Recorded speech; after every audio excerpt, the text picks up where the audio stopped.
அன்பான மாணவர்களே, இன்று நாம் கல்வி பொதுத்தராதர சாதாரண தர மாணவர்களுக்காக தரம் 10 அலகு 9 தரவுத்தளம் எனும் பாடம் தொடர்பாக சற்று நோக்குவோம்.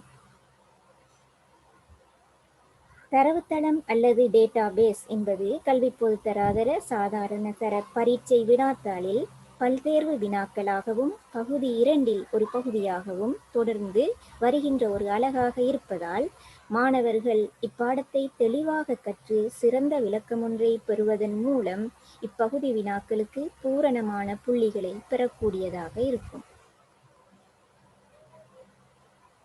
இனி நாம் பாடத்திற்குள் செல்வோம்.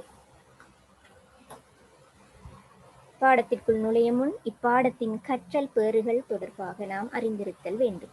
இப்பாடத்தின் கற்றல் பேறுகளாவன: தரவுத்தளங்களை வரைவிலக்கணப்படுத்துதல், தரவுத்தளத்தை பயன்படுத்துவதன் நன்மைகள், தரவுத்தளத்தின் இயல்புகள், அட்டவணை அமைப்பதற்கு புலங்களை பயன்படுத்துதல், சாவிப்புலங்களை இனங்காணுதல், தொடர்புடைமை தரவுத்தளம் பற்றி அறிதல், அட்டவணைகளுக்கு இடையிலான தொடர்புகள், தகவல்களை பெற வினவலின் பயன்கள், தரவு மயப்படிவ பயன்பாடு, தகவல்களை சமர்ப்பிக்க அறிக்கையை பயன்படுத்தல் என்பனவாகும்.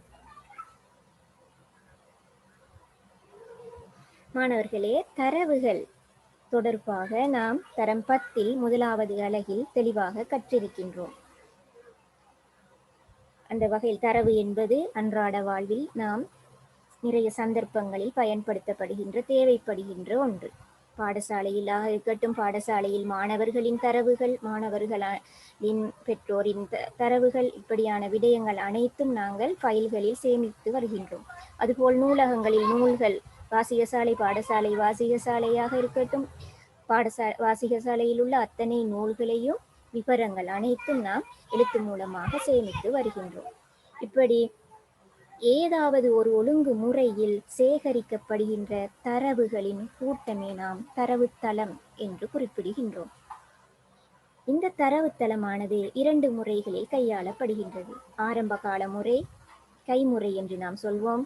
ட்ரெடிஷனல் மெத்தட், அதாவது நாம் தொலைபேசி இலக்கங்களை முன்னர், இப்பொழுது இது இல்லாவிட்டாலும் முன்னரெல்லாம் தொலைபேசி இலக்கங்களை சேமித்து நினைவில் வைத்திருப்பது கடினம் என்பதால் அத்தனை இலக்கங்களையும் நாம் ஏதோ ஒரு குறிப்பு புத்தகத்தில் தொலைபேசி இலக்கங்களை எழுதி சேமித்துக் கொள்வோம். அதுபோல் இன்றுள்ள கையடக்க தொலைபேசிகளில் நாம் கண்டெக்ஸ், அதாவது எமது தொடர்பில் உள்ள அனைவரினதும் இலக்கங்களை ஏதோ ஒரு முறையில் சேவ் பண்ணி ஏதோ ஒரு ஒழுங்கில் அல்பபெட்டிக் ஆர்டரில் அது சேவ் பண்ணப்பட்டு இருக்கும். இது இலத்திரனியல் முறை. அதாவது தகவல் தொடர்பாடல் தொழில்நுட்ப அறிவை பயன்படுத்தி கணனிமயப்படுத்தப்பட்ட தரவு சேகரிப்பு தான் இலத்திரனியல் தரவுத்தளமாக இருக்கும். அதே நேரம் பாரம்பரிய முறையில் கையெழுத்துக்களால் சேமிக்கப்படுகின்ற ஒழுங்குபடுத்தப்பட்ட தரவுகளின் கூட்டம் கைமுறை தரவுத்தளம் எனவும் அழைக்கப்படும்.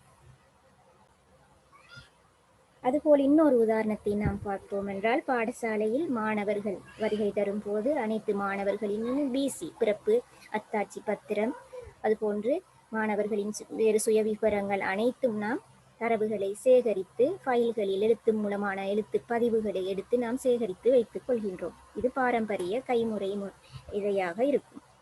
அதேவேளை இன்று கணனிமயப்படுத்தப்பட்ட முறைகளும் காணப்படுகின்றன. அதாவது மாணவர்களின் விவரங்கள் அனைத்தும் கணனியில் எக்ஸல், பொதுவாக எக்ஸல் தரவுத்தள விரிதாள் முறைகளில் எக்ஸல் ஷீட்டில் அவை டைப் பண்ணப்பட்டு சேவ் பண்ணப்பட்டு ஏதோ ஒரு ஒழுங்கு முறையில் அவை சேமிக்கப்படும் முறையும் தற்போது காணப்படுகின்றது. இது இலத்திரனியல் முறையாக இருக்கும். எமக்கு பொதுவாக நோக்கும் போது விளங்குகின்றது, கைமுறையை விட இலத்திரனியல் முறையில் அதிக அனுகூலங்கள் காணப்படுகின்றன. நாம் அது தொடர்பாக பார்ப்போம்.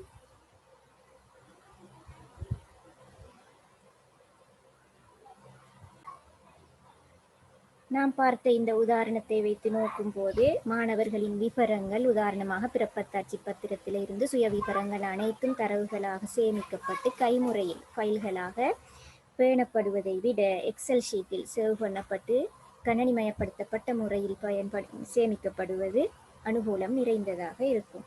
காரணம், வினைத்திறன் மிக்கதாக இருக்கும் இலத்திரனியல் தரவுத்தளம். அதாவது ஒரு மாணவர் பாடசாலையில் இருந்து விலகுவதாக வைப்போம்.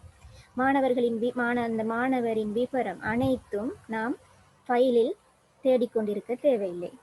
குயிக்காக சர்ச் டைமும் நேரம் மிக குறைவாக எடுக்கும். தேடுவதற்காக அந்த மாணவனை நாம் எக்ஸல் ஷீட்டில் இருந்தால் அதை தேடும் ஆப்ஷன் இருப்பதால் தேடுவதற்கு குயிக்காக செய்து முடிக்கலாம். ஆகவே வினைத்திறனானது இலத்திரனியல் தரவுத்தளமாக இருக்கும். மற்றது பாதுகாப்பை நோக்கும் போது ஃபைல் கபர்ட்ஸ் கூடுதலாக பிசிக்கல் டேமேஜ் பௌதீக முறையிலாக பாதிப்பை ஏற்படுத்தலாம். மழை நீரினால் பாதிப்பு, எலிகள், கரப்பான் பூச்சிகளின் பாதிப்பு, இப்படியான முறையில் சேதங்கள் நிகழலாம். எனினும் பாதுகாப்பு இலத்திரனியல் தரவுத்தளத்தில் உயர்வாக காணப்படும். மற்றது குறைந்த இடம் நமக்கு போதுமானதாக இருக்கும். அதிக அளவான தரவுகளை ஒரே ஷீட்டில் நமக்கு இலத்திரனியல் முறையில் சேமிக்கக்கூடியதாக இருக்கும். எனினும் கைமுறை தரவுத்தளம் எனும் போது ஒவ்வொரு தரத்துக்குமான ஃபைல் அடுக்குவதற்கே கபர்டில் நிறைய இடம் நமக்கு தேவைப்படும். அடுத்தது ஈஸியாக நமக்கு இலகுவாக நகல் செய்வதற்கு கோப்பி செய்யக்கூடிய முறைமையும் இந்த இலத்திரனியல் தரவுத்தளத்தில் காணப்படுகின்றது. ஒரு தரவின் கோப்பியோ நகல் எனக்கு தேவையாக இருந்தால் அது ஒரு சிறிய நேரத்திலேயே நமக்கு பெறக்கூடியதாக இருக்கும். கைமுறை தரவுத்தளத்தில் அது கடினமாக அமையும். அதுபோல் இன்னொருவருக்கு எமது தரவு விவரங்களை நாம் அனுப்ப வேண்டியிருந்தால் ஷேர் பண்றது, அதை பகிர்ந்து கொள்வது, இமெயிலின் ஊடாகவோ ஏதோ ஒரு முறையில் அதை ஷேர் பண்றது, பகிர்ந்து கொள்வது இலத்திரனியல் தரவுத்தளத்தில் மிகவும் இலகுவாக இருக்கும். அதே நேரம் கைமுறை தரவுத்தளத்தில் அது அந்த வசதி காணப்படாது. மற்றது பகுப்பாய்வு செய்வது. பகுப்பாய்வு எனும் போது ஒரு மாணவரின் உதாரணமாக 11ஆம் தரத்தில் கற்கின்ற மாணவர்கள் அனைவரினதும் விவரம் எமக்கு எக்ஸல் ஷீட்டில் காணப்பட்டிருக்கும். அதே நேரம் எமக்கு தேவைப்படுகின்றது அந்த வகுப்பில் உள்ள பக்கெட் சப்ஜெக்ட் எடுக்கக்கூடிய தெரிவு பாடங்களை எடுக்கக்கூடிய மாணவர்கள் எண்ணிக்கை எமக்கு தேவை எனும் போது சோர்ட் எனக்கூடிய ஒரு ஆப்ஷன் காணப்படும் எக்ஸலில். அதனால் பயன்படுத்தி ஃபில்டர் மெத்தடில் நாம் என்ன செய்கின்றோம், எனக்கு தேவையான மாணவர்களை மாத்திரம் தெரிவு செய்யக்கூடியதாக இருக்கும். இப்படியான பகுப்பாய்வு தன்மை இலத்திரனியல் தரவுத்தளத்தில் அதிகமாக காணப்படும். மற்றது யூனிக், சுயாதீனமாக காணப்படக்கூடிய தன்மை இலத்திரனியல் தரவுத்தளத்தில் காணப்படும். கைமுறை தரவுத்தளத்தில் அது காணப்படுவதில்லை.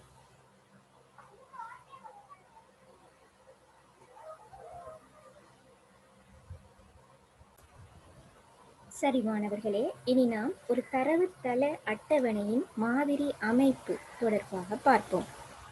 இங்கு காட்டப்பட்டுள்ளது ஒரு மாணவர் விவரங்கள் அடங்கிய ஒரு மாணவர் அட்டவணை. இதில் உங்களுக்கு முக்கியமான சில டேர்ம் வேர்ட்ஸ் தெரிந்திருக்க வேண்டும்.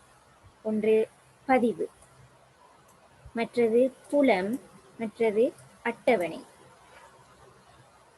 இங்கு பாருங்கள் மாணவர்களே, இங்கு மாணவர்களின் அனுமதி இலக்கம், பெயர், பிறந்த திகதி, பால், தொலைபேசி இலக்கம் எனும் விவரங்கள் அடங்கிய ஒரு அட்டவணையே இது. இங்கு புலம்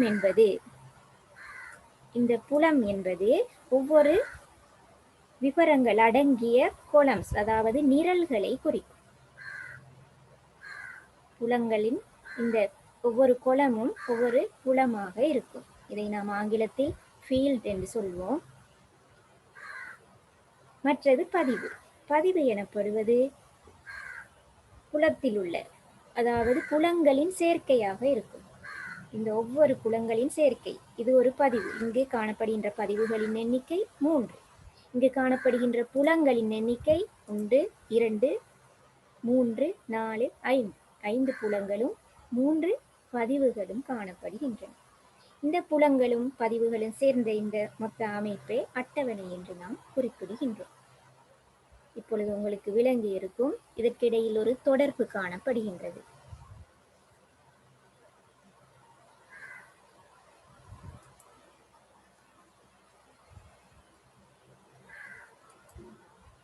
இங்கு மாணவர்களே, இது தொடர்பு நிலை தரவுத்தளமாக இருக்கும்.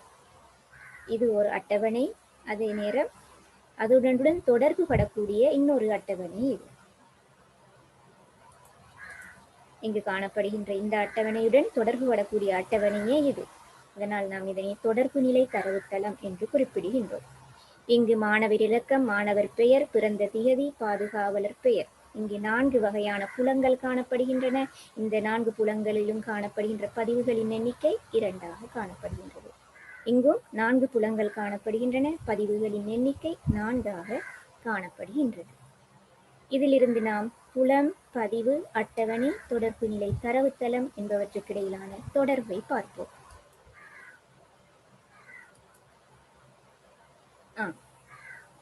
அட்டவணையில் உள்ள ஒவ்வொரு பதிவும் நாம் பார்த்தோம். புலங்கள் ஆரம்பத்தில் காணப்பட்டது புலங்கள். அந்த புலங்கள் அனைத்தும் சேர்க்கப்பட்டது ஃபீல்டு என்று நாம் குறிப்பிடுவோம். ஃபீல்டு அனைத்தும் குறிக்கப்பட்டது பதிவுகள் என்று நாம் குறிப்பிடுவோம். பதிவுகள் அனைத்தும் சேர்ந்ததே அட்டவணையாக இருக்கும். அட்டவணைகள் சேர்ந்த பின் அது தொடர்பு நிலை தரவு தளத்தை உருவாக்கும். ஆரம்பத்தில் நாம் புலங்கள் ஃபீல்ட்ஸ் புலங்களை உருவாக்குவோம். புலங்கள் சேர்ந்து புலங்களின் சேர்க்கை இந்த பதிவாக அமையும். பதிவுகளின் சேர்க்கை இந்த மொத்த அட்டவணையாக அமையும். அட்டவணை இது ஒரு அட்டவணை, இது ஒரு அட்டவணை. அட்டவணைகள் சேர்ந்தது தொடர்பு நிலை தரவு தளத்தை உருவாக்கும். சரி மாணவர்களே, இனி நாம் தரவுத்தளத்தின் இயல்புகள் தொடர்பாக பார்ப்போம். தரவுத்தளத்தின் இயல்புகள் எனும் போது முக்கியமான டேர்ம்வேர்ட்ஸ் 3 உங்களுக்கு காணப்படுகின்றது. ஒன்று, தரவு மறுபதிவு காணப்படாது. தரவு மறுபதிவு எனப்படுவது டேட்டா ரிடண்டன்சி என்று சொல்வார்கள். 2, தரவு மீள்பதிவு காணப்படாது. டேட்டா டூப்ளிகேஷன் என்று சொல்வார்கள். 3, குறிமுறையாக்கம். குறிமுறையாக்கம் என்பது டேட்டா என்கிரிப்ஷன் எனப்படுகின்றது. இது 3ம் கட்டாயம் தெரிந்து வைத்திருக்க வேண்டும். அதுபோன்று அதிக செம்மை, அதிக வினைத்திறன் தொடர்பாக நாம் ஏற்கனவே பார்த்த விடயங்களும் இதன் இயல்புகளாக கருதப்படும். இம்மூன்று விடயங்களும் தொடர்பாக சற்று விரிவாக பார்ப்போம். முதலாவது, தரவு மறுபதிவு டேட்டா ரிடண்டன்சி என்பது என்னவென்று பார்ப்போம். ஒரு தரவுத்தளத்தில் ஒரு அட்டவணையில் காணப்படுகின்ற பதிவு, உதாரணமாக இது ஒரு மாணவர் அட்டவணை. இம்மாணவர் அட்டவணை எனும் தரவுத்தளத்தில் காணப்படுகின்ற ஏதாவது ஒரு பதிவு இதனுடன் தொடர்பு படுகின்ற இன்னொரு அட்டவணையில், ஒரு அட்டவணையில் காணப்படும் ஒரு பதிவு அதனுடன் தொடர்புடைய இன்னொரு அட்டவணையில் காணப்படுகின்ற தரவு மறுபதிவு என்று நாம் குறிப்பிடுகின்றோம். இங்கு அனுமதி இலக்கம் 1426 என்றது ஒரு பதிவு. இதனோடு தொடர்பு படுகின்ற தொடர்புடைமை தரவுத்தளத்தில் வேறு எங்கும் அது காணப்படுவதில்லை. இப்படியான இயல்பு தொடர்பு நிலை தரவுத்தளத்தில் தரவு மறுபதிவு காணப்படாது. இப்படியான இயல்பு காணப்படாது. அவ்வாறு காணப்படும் போது அது சில வேளை தவறுகள் ஏற்படுவதற்கான வாய்ப்பை உருவாக்கும். தரவு மறுபதிவு ஏற்படும் போது அதனை பதிவு செய்வதில், நீக்குவதில், குறைப்பதில் இப்படியான சந்தர்ப்பத்தில் தவறுகள் ஏற்பட வாய்ப்புண்டு. எனவே ஒரு இடத்தில் மட்டும் ஒரு பதிவு காணப்படுவது தரவுகளின் உறுதித்தன்மையை பேணுவதற்கு உதவும். எனவே தொடர்பு நிலை தரவுத்தளங்களில் அது காணப்படாததால் தரவுகளின் உறுதித்தன்மை பேணப்பட்டு காணப்படும். அடுத்த இயல்பை நாம் பார்ப்போம். தரவு மீள்பதிவு. தரவு மீள்பதிவு என்பது ஒரு தரவுத்தள அட்டவணையின் ஒரு பதிவு. இது ஒரு தரவுத்தள அட்டவணை, மாணவர்கள் தொடர்பான அட்டவணை. இதில் ஒரு பதிவு மீண்டும் அதே அட்டவணையில் வேறு எங்கேனும் வருதல். ஒரு பதிவு மீண்டும் அதே அட்டவணையில் வருதல் தரவு மீள்பதிவு எனப்படும். இது அதிக இடத்தை எடுக்கும், அதே வேளை நிறைய தவறுகளை ஏற்படுத்தும். எனவே தரவு மீள்பதிவு என்பதும் தரவுத்தளத்தில் அமையாது. மூன்றாவது முறை குறிமுறையாக்கம். குறிமுறையாக்கம் பொதுவாக தரவுத்தளத்தில் காணப்படும். தரவுத்தளத்தில் ஒரு பாஸ்வேர்டோ ஏதோ ஒன்றை வழங்குவதன் மூலம் நாம் பிறர் பார்க்க முடியாதவாறு நாம் எமது தரவுகளை பாதுகாக்க முடியும். அதாவது கடவுச்சொல் வழங்குவதன் மூலம் தரவு குறிமுறையாக்கம் டேட்டா என்கிரிப்ஷன் செய்வதன் மூலம் அனுமதியற்ற வெளிநபரின் தலையீட்டிலிருந்து எமது தகவல்களை நாம் பாதுகாத்துக் கொள்ள முடியும்.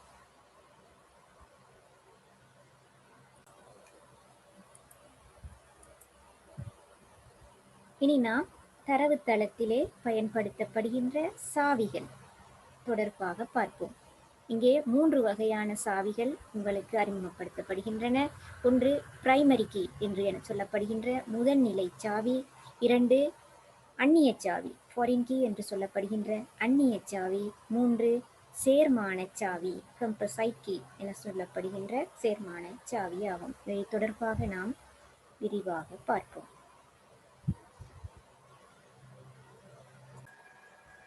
இங்கு நாம் பார்ப்போம் முதன்மை சாவி தொடர்பாக. முதன்மை சாவி என்பது ஒரு அட்டவணை, ஒரு தரவுத்தள அட்டவணையில் நிறைய பதிவுகள் காணப்படும். அந்த பதிவுகளில் ஒரு பதிவு தனித்துவமாக அடையாளம் காணக்கூடிய ஒரு புலமே நாங்கள் முதன்மை சாவியாக எடுக்கின்றோம். இங்கு நீங்கள் இந்த அட்டவணையை பார்த்தால் புரியும். இது மாணவர்கள் தொடர்பான ஒரு அட்டவணை. இந்த அட்டவணையில் ஒரு அட்டவணையில் நிறைய பதிவுகள் காணப்படும். இந்த பதிவுகளில் தனித்துவமாக அடையாளம் காணக்கூடிய ஒரு புலம் காணப்பட்டால் அந்த புலமை நாங்கள் முதன்மை சாவியுடைய புலமாக கருதுகின்றோம். இங்கு நீங்கள் பாருங்கள், ஒரு மாணவர்களின் அனுமதி இலக்கம், பெயர், பிறந்த திகதி, பால், தொலைபேசி இலக்கம் போன்ற புலங்கள் காணப்படுகின்றன. இங்கு தொலைபேசி இலக்கம் என்பது மாறக்கூடியது. ஒரே வீட்டில் இருந்து 2 பிள்ளைகள் வரலாம். பால் அதுபோல் பிறந்த திகதி, ஒரே திகதி பலருக்கு இருக்கலாம், பெயர் கூட இருக்கலாம். அனுமதி இலக்கம் என்பது யூனிக், தனித்துவமானதாக காணப்படும். ஒரு அட்டவணையில் நிறைய பதிவுகள் காணப்படும் போது அங்கு ஒரு பதிவை தனித்துவமாக இனம் காணக்கூடிய புலமே நாங்கள் முதன்மை கீ என்று குறிப்பிடுவோம். உதாரணமாக பாடசாலையை எடுத்தால் பாடசாலையில் ஒவ்வொரு மாணவனுக்கும் தனித்துவமான சேர்விலக்கம் காணப்படும். அதை வைத்து நாம் தனித்துவமாக ஒவ்வொரு மாணவனை இனம் காண்கின்றோம். அது ஒரு பிரைமரி கீயாக எடுக்கக்கூடிய ஒரு புலமாக காணப்படும். அதுபோல் ஐடென்டி நம்பர், தேசிய அடையாள அட்டை இலக்கம், இவற்றையும் நாம் பிரைமரி கீயாக, முதன்மை கீ சாவியாக பயன்படுத்தக்கூடியதாக இருக்கும்.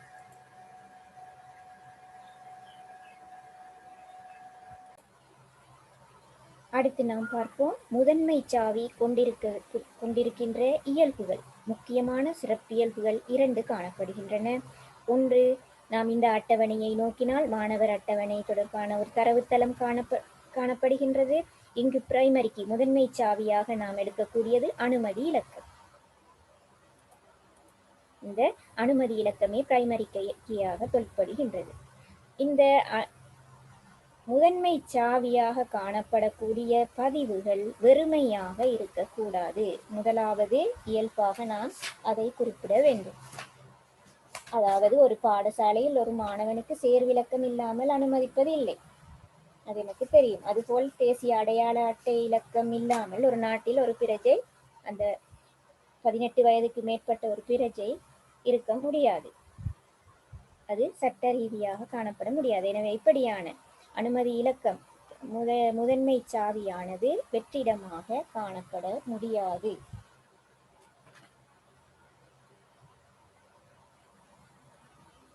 அதாவது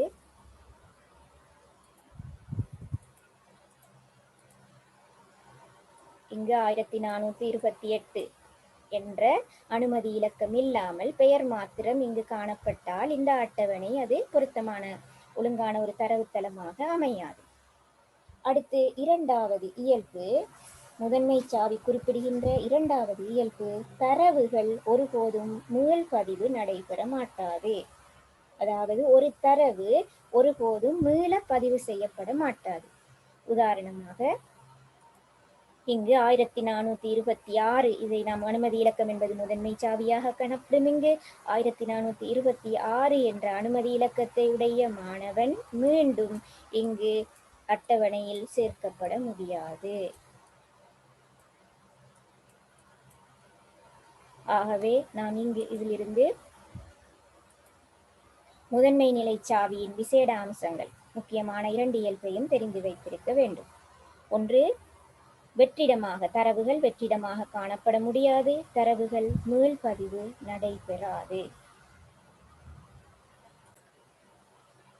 இனி நாம் அந்நிய சாவி தொடர்பாக பார்ப்போம். அந்நிய சாவி என்பது ஒரு அட்டவணையில் காணப்படக்கூடிய முதன்மை சாவியானது இன்னொரு அட்டவணையிலும் அதனுடன் தொடர்புடைய இன்னொரு அட்டவணையிலும் காணப்பட்டால் அதனை நாம் அந்நிய சாவி என்று குறிப்பிடுகின்றோம். உதாரணமாக இங்கு ஸ்டூடெண்ட் டேபிள் மாணவர் அட்டவணை எனப்படுகின்ற ஒரு அட்டவணையும் அதனுடன் தொடர்பு படுகின்ற பாட அட்டவணை தொடர்பான ஒரு தரவுத்தளமும் காணப்படுகின்றது. இங்கு அனுமதி இலக்கம், மாணவரின் அனுமதி இலக்கம், பெயர், பிறந்த திகதி, அனுமதி பெற்ற திகதி, பாதுகாவலர் பெயர் எனும் 5 புலங்களை கொண்ட 2 பதிவுகளை கொண்ட ஒரு அட்டவணை காட்டப்பட்டுள்ளது. இந்த அட்டவணையை நாம் பார்ப்போம் என்றால் இங்கு தனித்துவமாக இந்த பதிவுகளில் 2 பதிவுகளிலும் தனித்துவமாக அடையாளம் காணக்கூடிய புலமே முதன்மை சாவி என்று நாம் ஏற்கனவே பார்த்தோம்.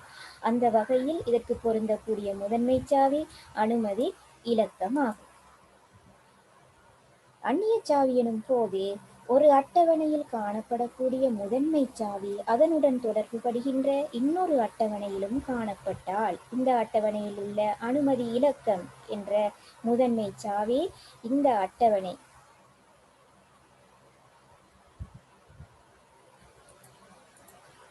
இங்குள்ள அனுமதி இலக்கம் என்ற முதன்மை சாவி சப்ஜெக்ட் டேபிள் எனப்படுகின்ற இதிலும் காணப்படுகின்றது. ஆகவே இது இங்குள்ள அனுமதி இலக்கம், அதாவது பாட அட்டவணையில் உள்ள அனுமதி இலக்கம் அந்நிய சாவியாக தொழிற்படும். இங்கு முதன்மை சாவி அடுத்த அட்டவணையில் அந்நிய சாவியாக தொழிற்படும். எனவே இங்கு பாட அட்டவணையில் அனுமதி இலக்கமே தனித்துவமாக இனம் காணப்பட்ட அனுமதி இலக்கம் அந்நிய சாவியாக தொழிற்படுவதால் இங்கு காணப்படுகின்ற வேறு ஒரு தனித்துவமான புலமே முதன்மை சாவியாக தொழிற்படும். இங்கு உங்களுக்கு விளங்கக்கூடியதாக இருக்கும். இவ்விரண்டு அட்டவணையிலும் வேறுபட்ட முதல்நிலை சாவி காணப்படுவதுடன் இங்கு முதன்மை சாவியாக காணப்படும் அனுமதி இலக்கம் அடுத்த அட்டவணையில் அந்நிய சாவியாக தொழிற்பட்டுள்ளது. எனவே அந்நிய சாவி தொடர்பான விசேட அம்சங்களையும் நாம் பார்ப்போம். ஒன்று, 2 அட்டவணைகளுக்கிடையே இது தொடர்பை உருவாக்கும். உங்களுக்கு விளங்கி இருக்கும். அந்நிய சாவியின் பிரதான படி 2 அட்டவணைகள் காணப்படும் போது அவற்றுக்கிடையில் ஒரு தொடர்பை உருவாக்கும். 2 தொடர்புபட்ட அட்டவணைகளில் முதல்நிலை சாவியை கொண்ட புலத்துடன் தொடர்புடைய தரவுகள் மாத்திரமே காணப்பட முடியும். நாம் இது தொடர்பாக பார்ப்போம். அதாவது ஒரு தொடர்புபட்ட அட்டவணைகளில் முதல்நிலை சாவியை கொண்ட ஒரு புலத்துடன் தொடர்புடைய தரவுகள் மாத்திரமே காணப்பட முடியும். உதாரணமாக இங்கு நாம் ஒரு தரவுத்தள அட்டவணை காட்டப்பட்டுள்ளது. இங்கு முதல்நிலை சாவியாக காணப்படுகின்ற பதிவுகளில் 100, 101 மாத்திரமே காணப்படுகின்றது. இங்கு முதன்மை சாவியாக காணப்படுவது இங்கு அந்நிய சாவியாக தொழிற்பட்டுள்ளது. இங்கும் அதே பதிவுகள் மாத்திரமே 100, 101 மாத்திரமே காணப்படுகின்றது. அதாவது இங்கு 100, 101 விபரத்தை தந்துவிட்டு இங்கு 103, 104 விபரங்களை அனுமதிக்க முடியாது. அதுதான் தொடர்புபட்ட அட்டவணைகளில் முதல்நிலை சாவி கொண்ட புலத்துடன் தொடர்புடைய தரவுகள் மாத்திரமே காணப்பட முடியும். 3வது, ஒரு அட்டவணையில் உள்ள அந்நிய சாவி இன்னொரு அட்டவணையில் முதல்நிலை சாவியாக காணப்படும். ஏற்கனவே நாம் பார்த்தோம். ஒரு அட்டவணையில் உள்ள அந்நிய சாவி சப்ஜெக்ட் டேபிளில் காணப்படுகின்ற அந்நிய சாவி ஸ்டூடெண்ட்ஸ் டேபிளில் முதன்மை சாவியாக காணப்படுகின்றது. அடுத்த வகையான சாவி இணைந்த அல்லது சேர்மான சாவி தொடர்பாக பார்ப்போம். இணைந்த சாவி தொடர்பாக நீங்கள் நினைவு வைத்திருப்பதற்கு முதன்மை சாவி வரைவிலக்கணத்தை இதோடு தொடர்பு படுத்தி பார்ப்பது இலகுவாக இருக்கும். நாம் ஏற்கனவே பார்த்தோம், முதன்மை சாவி என்பது ஒரு குறிப்பிட்ட தரவுத்தள அட்டவணையில் தனித்துவமாக அதில் காணப்படக்கூடிய பதிவுகளில் தனித்துவமாக இனம் காணக்கூடிய புலம், ஒரு புலமே நாங்கள் முதன்மை சாவி என்று குறிப்பிட்டோம். இங்கு என்ன வேறுபாடு என்றால், அதே போன்று தரவுத்தள அட்டவணை ஒன்றில் பதிவுகள் நிறைய காணப்படும் போது தனித்துவமாக இனம் காணக்கூடிய 2 அல்லது 2க்கு மேற்பட்ட புலங்களையே நாங்கள் சேர்மான சாவி என்று குறிப்பிடுகின்றோம். உதாரணமாக இங்கு ஒரு அட்டவணை காட்டப்பட்டுள்ளது. விளையாட்டுத்துறை சம்பந்தமாக இங்கு காணப்படுகின்ற புலங்கள் 4 புலங்கள் காணப்படுகின்றன. அதே போன்று 6 பதிவுகள் காணப்படுகின்றன. இங்கு ஆண்டு, விளையாட்டு, தலைவர், உபதலைவர் 2013 2014 எனும் 2 வருடங்களில் கிரிக்கெட், கால்பந்து, கூடைப்பந்து எனும் 3 விளையாட்டுகளில் தலைவர்களாகவும் உபதலைவர்களாகவும் இருந்தோரின் விவரமே இங்கு தரப்பட்டுள்ளது. இங்கு பாருங்கள், தலைவர் உபதலைவர் என்பதை எமக்கு முதன்மை சாவியாக எடுக்க முடியாது. தனித்துவம் அங்கு காணப்படுவதில்லை. அதுபோன்று விளையாட்டு தனித்துவம் இங்கு காணப்படுவதில்லை.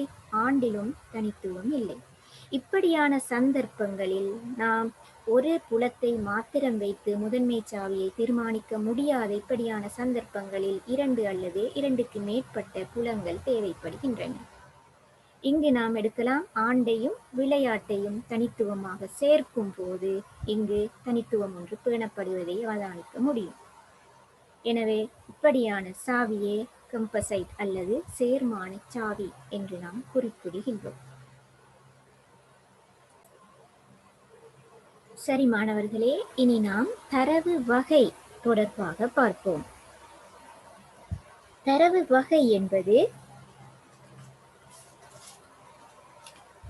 ஒரு புலத்துடன் தொடர்புடைய தரவை வகை குறிப்பதற்காக நாம் பயன்படுத்தப்படுகின்ற முறைகள். பல்வேறுபட்ட முறைகளில் இவை வகை குறிக்கப்படுகின்றன.